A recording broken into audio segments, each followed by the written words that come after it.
नमस्कार, जय हिंद। हाथरस राजस्थान, पंजाब, छत्तीसगढ़ की घटना के जख्म अभी भरे नहीं थे कि हरियाणा से एक दिल दहला देने वाली घटना सामने आई। पूरे देश ने वो वीडियो देखी, हर कोई सहम गया। लेकिन जिन नेताओं ने हाथरस केस में बहन बेटियों पर अपराध को जातियों में बांट दिया था, उन सब में एक मुर्दा शांति है। और ये शांति क्यों है, ये हर कोई समझता है। काश उनके लिए इंसान एक वोट बैंक नहीं होता, काश वो सबके लिए लड़ते, काश वो सबके लिए घास पर गिर जाते।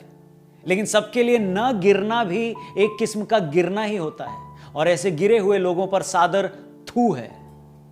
लेकिन समाज का वो समझदार हिस्सा जो हाथरस पर भी व्यथित था, राजस्थान समेत अन्य राज्यों में घटी घटनाओं पर भी दुखी था, उन सब की बेबसी भरी तड़प एक बार फिर निकलकर सामने आई।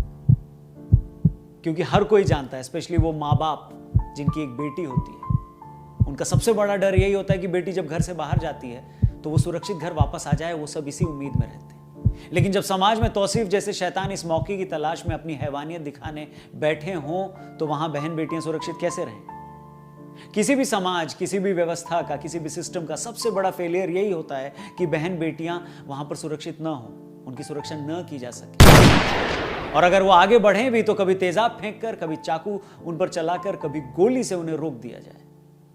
हर कत्ल के बाद वीरान हुए घरों के बारे में ये दरिंदे नहीं सोचते। एक हंसती खेलती जिंदगी को खत्म करने से पहले ये दरिंदे नहीं सोचते, क्योंकि ये दरिंदे जानते हैं कि समाज प्रतिकार करेगा नहीं और सरकारें अपने ढर्रे पर चलती जाएंगी।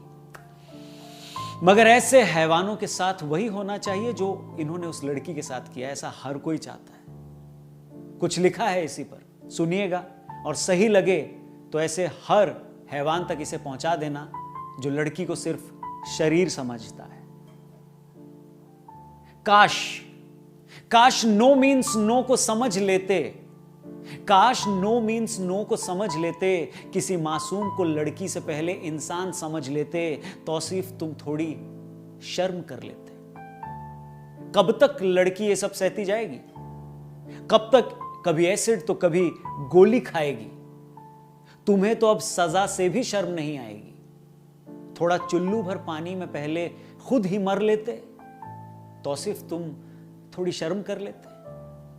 बंदी मेरी है, उसने ना कैसे बोला?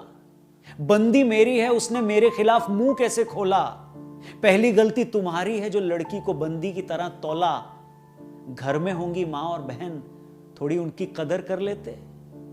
तौसीफ तुम थोड़ी शर्म कर लेते। काश नो मीन्स नो को समझ लेते, किसी मासूम को लड़की से पहले इंसान समझ लेते। तौसीफ तुम थोड़ी शर्म कर लेते, क्योंकि बात निकली है तो ये दूर तलक जाएगी। बोलो निकिता, क्या इंसाफ कभी पाएगी? अरे कानून का डर नहीं था तो कम से कम भरम कर लेते। तौसीफ तुम थोड़ी शर्म कर लेते। Thank you very much. ये बात अगर आपको सही लगे तो इसे और भी लोगों तक जरूर पहुंचाएं। और न्याय दिलाने वालों से हाथ जोड़कर ये अपील है, विनती है कि जितनी तेजी से उस बंदूक से गोली निकली थी, उतनी ही जल्दी अगर आपकी कलम से इंसाफ की बोली निकले, तब तो कोई बात है, वरना हम तो यही समझेंगे कि हमारी क्या औकात है। Thank you very much. नमस्कार।